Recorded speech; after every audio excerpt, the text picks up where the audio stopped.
Bonjour! Aujourd'hui nous allons voir une vidéo qui, je l'espère, sera assez utile.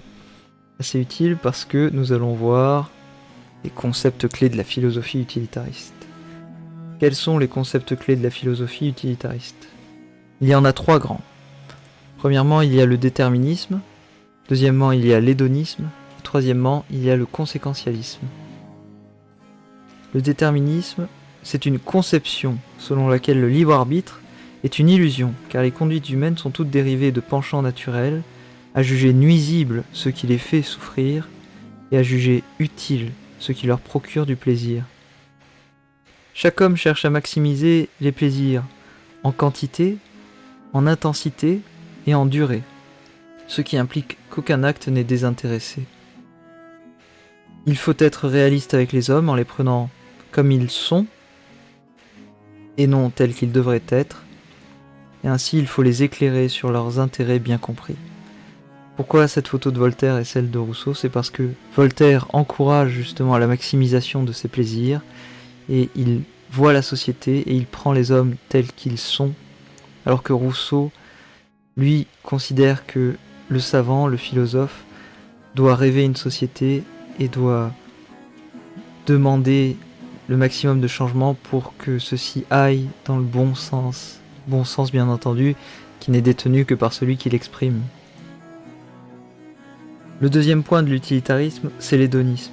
L'hédonisme, c'est une doctrine, ce n'est pas une conception, c'est encore plus dur, selon laquelle le plaisir est le souverain bien. C'est un facteur de socialisation et une motivation à agir moralement.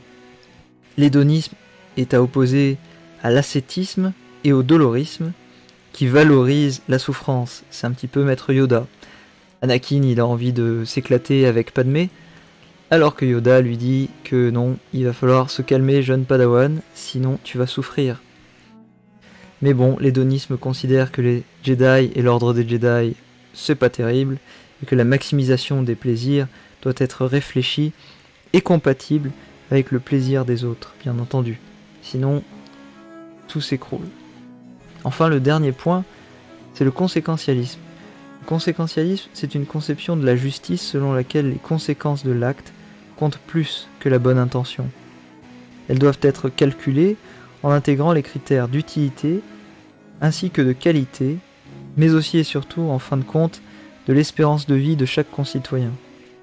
La fin justifie les moyens, si la fin est d'augmenter le différentiel entre les plaisirs et les peines. Le consentement de l'individu ne doit pas être outrepassé.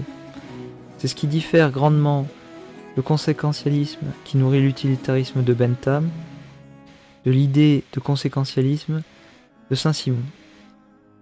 Parce que la liberté de chacun est respectée dans l'utilitarisme de Bentham, là où le saint-simonisme, qui est une religion un petit peu détruite, considère que le souverain bien est connu par l'élite et que c'est l'élite qui doit, en fin de compte, décider pour le bien de tous.